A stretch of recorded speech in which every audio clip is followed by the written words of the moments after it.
Monsieur le maire, bienvenue dans C'est-à-dire. Vous avez finalement refusé le permis de construire déposé par la société Goodman pour le projet Green Dock. Alors je rappelle que c'était une plateforme logistique que vous aviez annoncée comme une priorité économique pour le développement du port de Gennevilliers. Pourquoi ce revirement?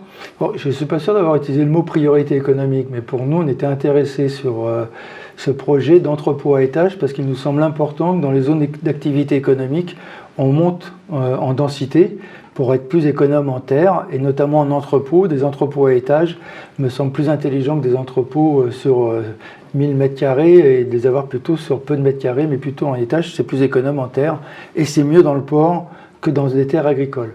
Alors ce n'est pas un revirement puisque je ne fais que tenir mes engagements, puisque depuis le début, je dis que si la zone Natura 2000 est touchée, il n'y aura pas de permis de construire. L'enquête de la MRAE et l'enquête publique prouvent, ou disent que ce sera touché, donc on a dit non, il n'y aura pas de permis de construire. Justement, quels étaient les principaux motifs évoqués par la commission d'enquête? La commission d'enquête, il y avait plein de motifs, mais il y avait des questions surtout de hauteur, d'ombre portée sur la zone Natura 2000, et après il y a des questions de possibilité de bruit, de lumière, et plein d'autres choses, notamment aussi sur le long des berges à renaturer, même si ce projet-là renaturait des berges qui sont aujourd'hui totalement minéralisées. C'est-à-dire que je rappelle que ce projet permettait de renaturer au moins 15% de la surface, alors qu'il y avait 100% de la surface totalement minéralisée. Est-ce que vous devez vous attendre à des recours de la part de la société Goodman ou est-ce que c'est réglé? Non, c'est réglé. En tout cas, la société Goodman m'a dit qu'il ne ferait pas de recours. Et donc, c'est un projet complètement stoppé, arrêté et qui ne reverra pas le jour. Et donc, c'est un travail à reprendre de la part de Haropaport, puisque c'est sur...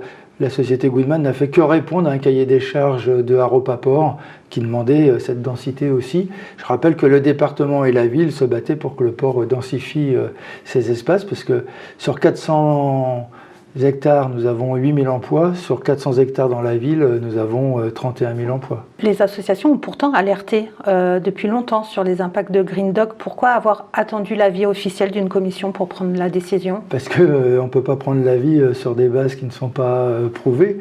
Il ne suffit pas d'avoir des avis. Si on ne veut pas se faire attaquer le refus de permis de construire, il faut quelque chose d'étayé. C'est bien pour ça que depuis le début, nous parlons de l'avis de la MRAE, de l'avis de la commission d'enquête, et c'est sur la base de ces deux avis que la ville peut prendre une opinion. Sinon, ce n'est pas au bon vouloir du maire qu'on autorise ou pas un permis de construire. Sinon, il y a un PLUI qui a autorisé cette construction-là, un plan local d'urbanisme intercommunal. Et donc nous, on respecte les lois, on respecte les règles. Sinon, de toute façon, ce serait que de la propagande de dire non, ne pas attribuer un permis et de se faire casser au tribunal et être obligé de l'attribuer ensuite. Alors vous dites que la ville tirera toutes les conséquences. Quelles mesures précises avez-vous prises ou envisagez-vous de prendre? Non, les conséquences, c'est justement de ne pas donner le permis. Parce qu'après, Haropaport aura, lui, à retravailler sur un projet, sur cette bande de son terrain. Je rappelle que c'est des terrains d'État et ce n'est pas des terrains qui appartiennent à la ville, donc ce n'est pas des projets de la ville et ce n'est pas nous qui décidons de ce que l'on met. Nous, on ne fait qu'attribuer ou pas des permis de construire. Avec une originalité sur ce port, c'est que les terrains ne sont jamais vendus. C'est pour moi même un modèle qu'on devrait étendre sur toute la région parisienne, ce qui évite la spéculation foncière. Les entreprises qui viennent n'achètent pas le terrain, elles ont juste le droit de construire et le jour où elles partent, elles doivent remettre le terrain en état. Du coup, on n'aura pas de Green Dock bis? Il n'y aura pas de Green Dock bis, a priori.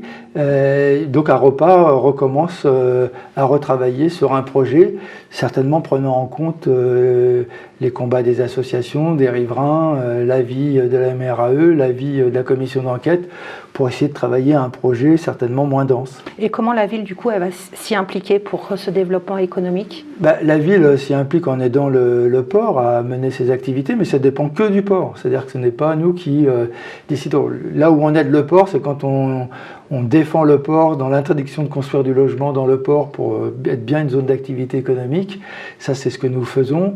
Nous le soutenons à chaque fois qu'ils ont des projets. On avait accompagné ce projet jusqu'au moment où ce que l'on disait sur le risque pour la zone Natura 2000 s'est avéré. Donc on a stoppé notre aide, mais on travaille avec le port toujours. Mais c'est le port qui conduit ces activités. C'est-à-dire que ce n'est pas le port qui nous demande du travail. C'est le port.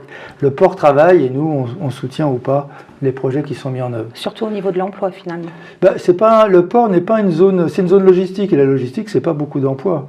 je vous le répète, 400 hectares, 8500 emplois. Sur les 400 hectares, on a 25 à 30 000 emplois. Donc c'est pour ça qu'ailleurs, on refuse, dans les autres activités économiques, on refuse les entrepôts et on veut que de l'activité productive. Par contre, il y a besoin de logistique et le port est ce lieu de logistique. Donc quand quelqu'un veut mettre un entrepôt, il va au port, mais pas dans le reste de la ville. On arrête là, on se retrouve la semaine prochaine dans C'est-à-dire.